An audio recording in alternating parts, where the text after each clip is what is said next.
we need to lead.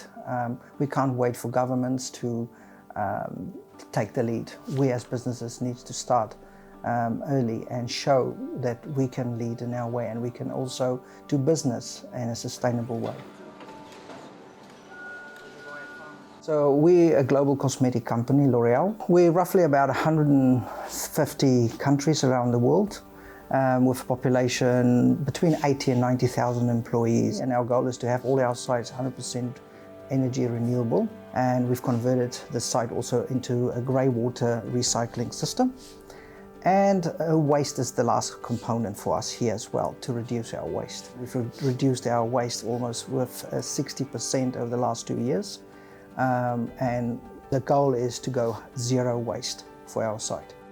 We did an audit on our different waste streams. So one of the biggest ones was our backing labels, in terms of what goes behind our stickers, with a lack of a better word, that goes on every carton when we distribute it. So the backing label is more like a waxy material, similar to your coffee cups. We found and partnered up with a company that can recycle it locally, and that is then processed and recycled separately.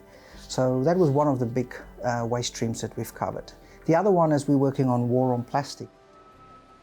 At the moment, this site is 89% of recyclable, reusable or repurpose all our waste streams. That's the only bin we use for landfill. We started soft plastic.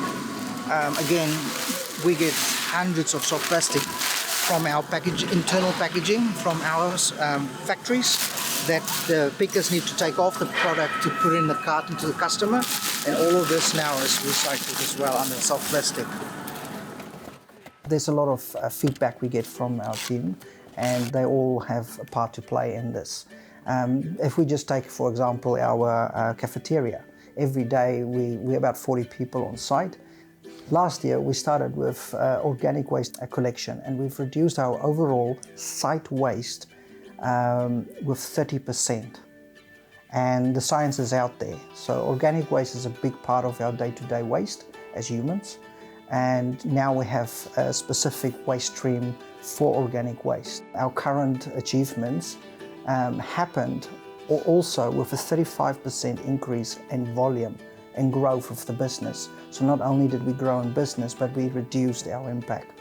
And everybody's excited, I personally believe, on these initiatives. And we're working very close together, making sure that our impact is true and real. Another piece in the puzzle is bringing in solar to help us with our renewable CO2 impact. And hopefully we can even bring that renewable energy consumption through solar even further down. To be 100% solar gives you that opportunity to be 100% renewable, and you're in control with your own destiny, because your panels are right on your roof and you understand what you use and what you need. You need to measure to know what's your impact and your footprint. Unless you have the data, you don't really understand. And for us to see those numbers coming down month by month is a great boost, because we can see we're actually making a difference.